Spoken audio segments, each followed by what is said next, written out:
Welcome back, guys, to part 3 of this Ithaca Flues series. In my last video, I went over exactly what kind of ammunition you should be shooting out of this gun, and that was the company RST that sells the low pressure loads that you need to safely shoot the Ithaca Flues.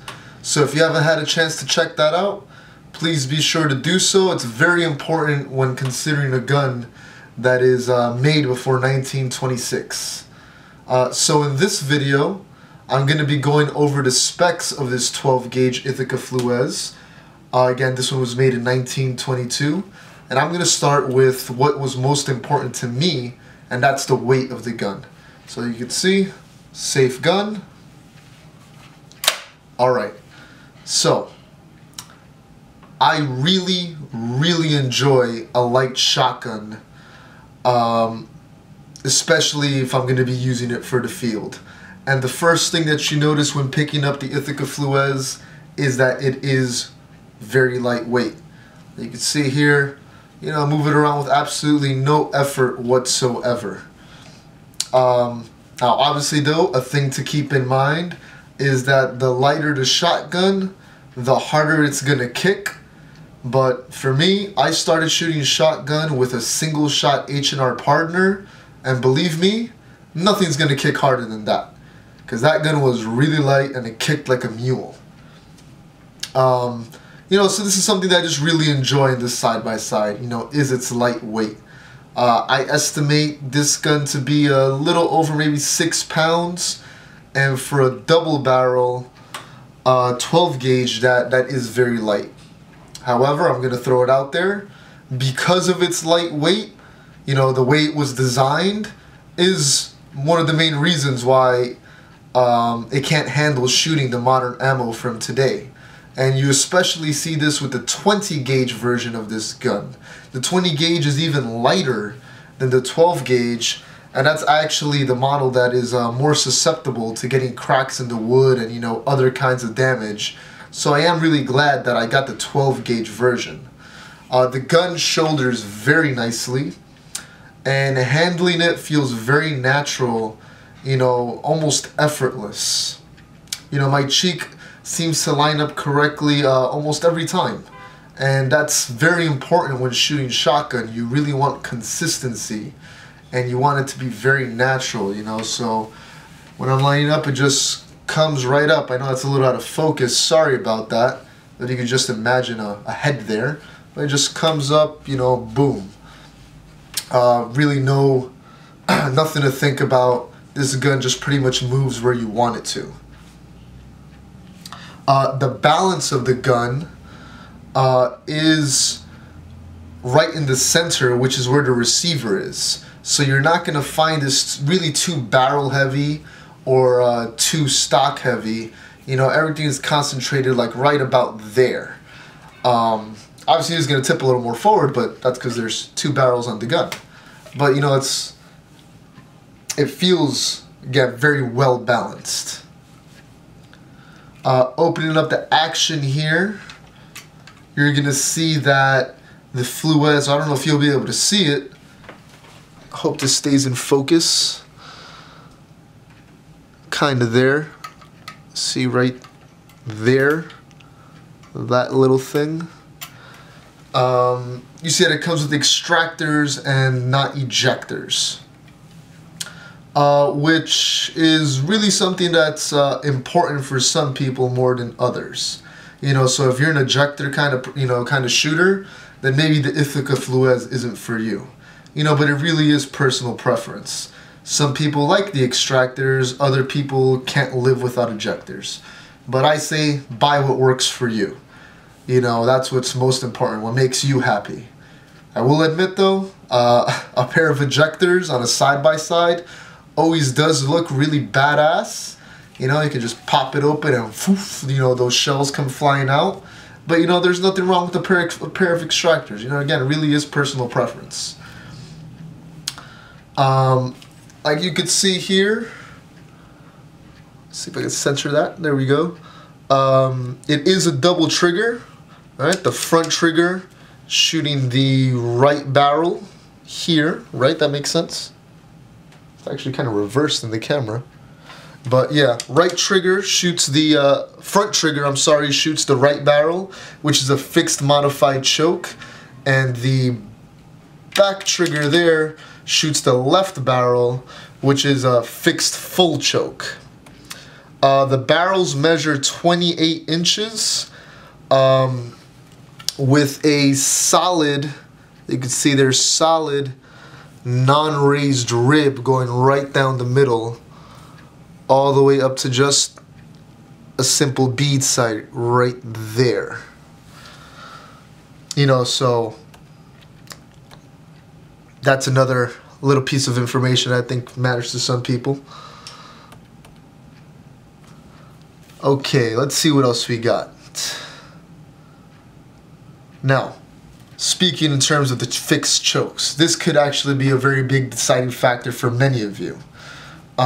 Since they are fixed chokes, if you're someone who prefers screw-in chokes, so you know you can really customize, you know, the kind of pattern you're going to be throwing out there. Like, let's say one day you want, you know, modified and improved modified, and then the next day you want full and full, like, you know, Lord knows how you're feeling. You're not going to be able to do that with this gun because they are fixed chokes.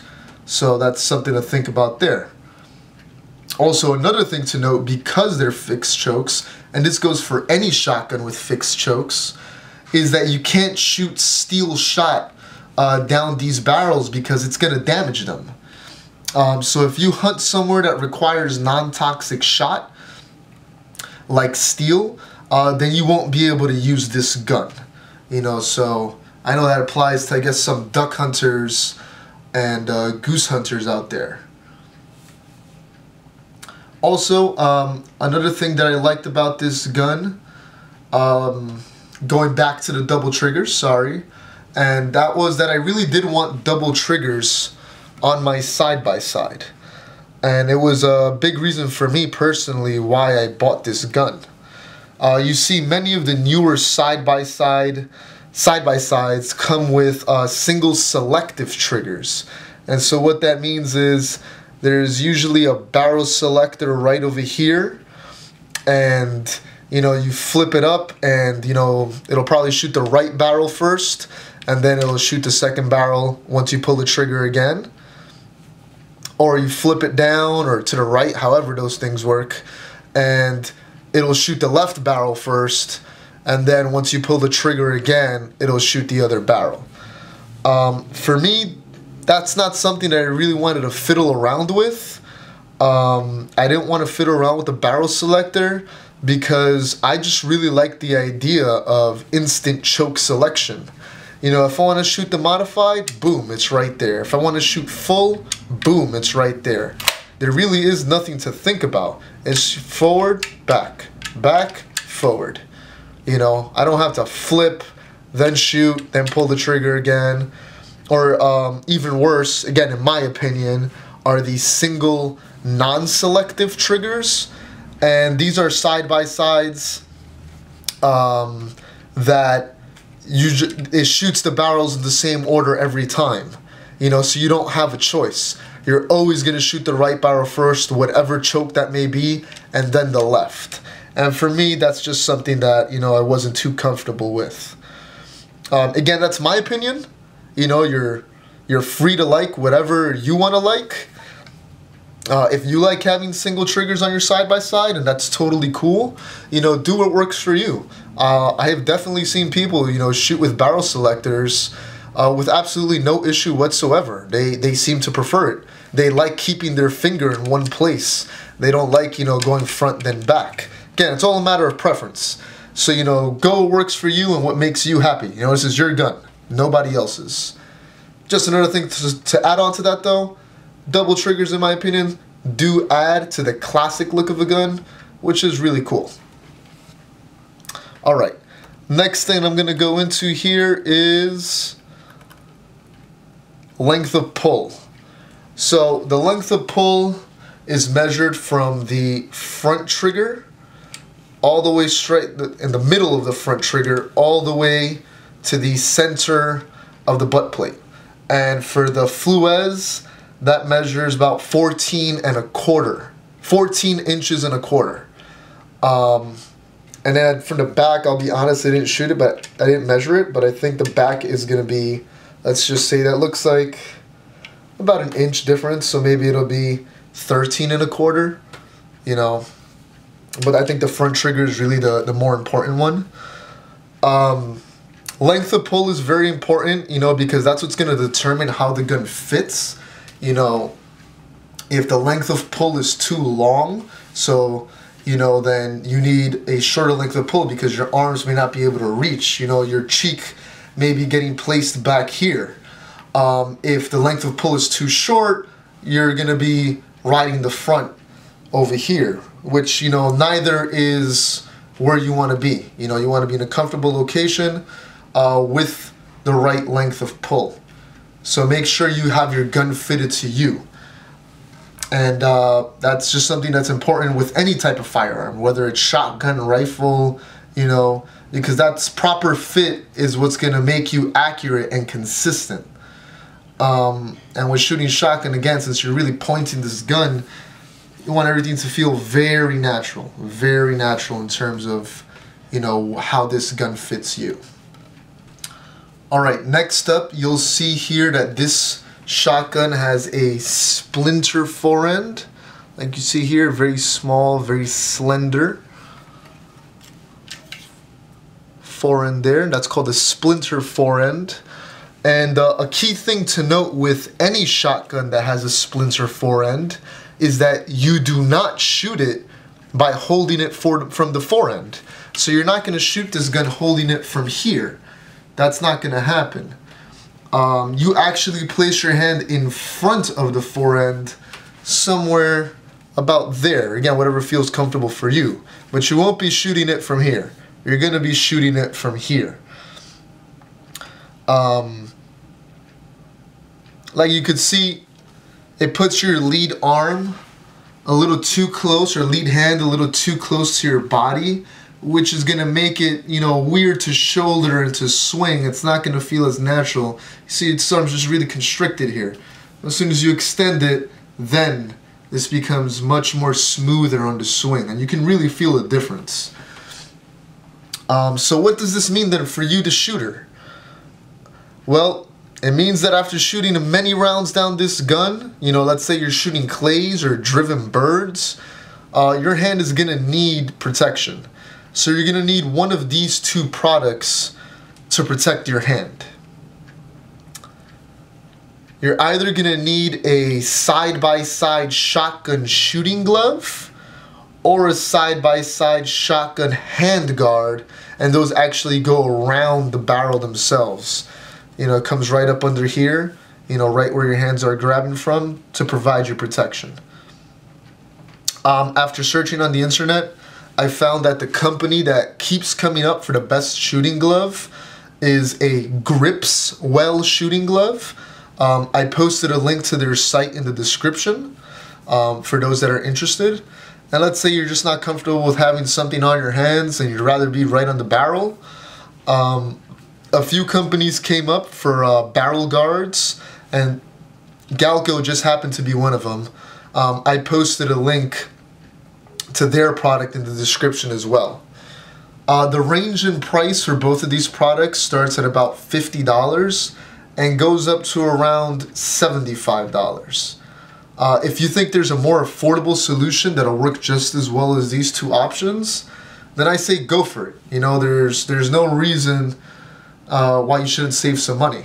But if not, then, you know, don't reinvent the wheel. I mean, if you already spent a bunch of money on buying a gun, then another 50 or 60 bucks won't kill you. Again, in my opinion at least.